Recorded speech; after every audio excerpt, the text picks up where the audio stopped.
नमस्कार दोस्तों, मैं वंदना नंदा आपके सामने प्रस्तुत करने जा रही हूँ वेब मॉरल स्टोरी की एक स्टोरी।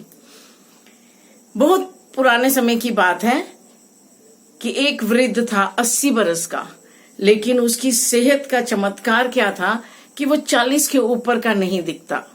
सब लोग उसको पूछते कि हमें भी बताओ इसका राज, इसका रहस्य क्या है, हम भी थोड़ा जवान दिखें।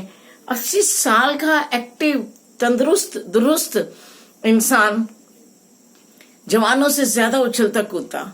ये बात धीरे धीरे राजा जी के कानों में भी पड़ी।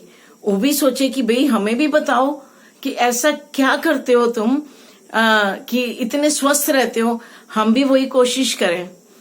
वो कहता बस जैसे सब लोग खाते हैं वैसे ही रहता हूँ, जैसे सब लोग करते हैं वही करता हूँ। अब राजा जी को शक हुआ। उन्होंने अपने गुप्तचरों को उनके पीछे लगा दिया कि इनकी एक्टिविटीज पे नजर रखो, इनके खाने पे नजर रखो कि ये खाते क्या हैं। तो अब सारे सिपाही सिविल बेस में आ गए और उनके घर के आगे पीछे छुप के उन पे नजर रखने लगे। उन्होंने देखा सुबह सुबह भोर में वो वृद्ध उठे और चल पड़े। सारे सिपाही भी दूर दूर से उनके पीछे पीछे चल पड़े। अब वो चलते जा रहे हैं, चलते जा रहे हैं, चलते जा रहे हैं, ये भी चल रहे हैं। अब वो पहाड़ पे चढ़ गए। अब पहाड़ों पे, ये भी पहाड़ों पे चढ़ने लगे। अब वहां पे इतना घना जंगल था कि वो विलुप्त हो गए। अब सिपाही सोचे अब कैसे ढूंढे। अब सिपाही वहीं खड़े होकर उनका इंतजार करने लगे। कुछ काफी समय के बाद वो वापस वहां से वृद्ध वापस लौटे, उछलते कूदते, कुछ खाते खाते। उनकी मुट्ठी में कुछ पकड़ा हुआ था फल, और वो खाते जाते और चलते जाते। ये लोग छुप के उनके पीछे पीछे चलते रहे। उन्होंने जाके राजा जी को बताया कि वो वृद्ध तो पहाड़ों में जाता है और कुछ फल खाता है, वही हो ना हो वही राज है, वो फल ही उनके खाने का राज है। राजा जी ने उनको बुलाया, भाई तुम बताओ हमें, तुम क्या खाते हो। उन्होंने बोला मैं पहाड़ पे जाता हूँ और एक रहस्यमयी फल खाता हूँ, चलो हमें भी ले चलो। राजा जी भी अपने घोड़े पे बैठे, आगे जगह नहीं थी, पालकी पे बैठे और वहां तक पहुंचे। और उन्होंने बताया, एक गुफा में जाके दिखाया। एक गुफा के बाहर एक बेरी का पेड़ लगा हुआ था। तो उन्होंने बोला मैं इसके फल खाता हूँ।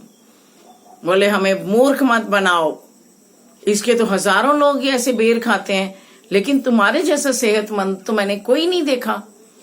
वो बोले जो सब लोग खाते हैं वो बेर का फल खाते हैं, लेकिन मैं बेर के फल के साथ साथ मेहनत का फल खाता हूँ। वो कैसे? बोले मैं रोज 10 किलोमीटर चल के आता हूँ, पहाड़ पे चलता हूँ, मेरे शरीर की वर्जिश हो जाती है, कसरत हो जाती है, मेरे शरीर में नया संचार होता है खून का, और मेरा खून पुराना रहता ही नहीं, तो मैं वृद्ध कहाँ से रहूंगा। तो राजा जी को तो समझ में आ गई कि ये फल खाना। झट से पालकी से उतरे और उनके साथ चलने लगे। अपने लोगों को, प्रजा को इकट्ठा किया, उनको नसीहत दी कि पैदल चलो और कसरत करो। अगर आपको खुश रहना है, हेल्दी रहना है, सुंदर रहना है, स्वस्थ रहना है, तो एक दिन तो सबको जाना है, लेकिन चलते फिरते स्वस्थ रूप में जाएं तो जाने का मजा ही कुछ और है। तो दोस्तों आइए हम अपने आप को चुस्त तंदुरुस्त रखें, चाहे हम 100 बरस के क्यों ना हो जाएं। चलना शुरू करें, कसरत करें और अपने आप को सेहतमंद रखें। नमस्कार, जय हिंद।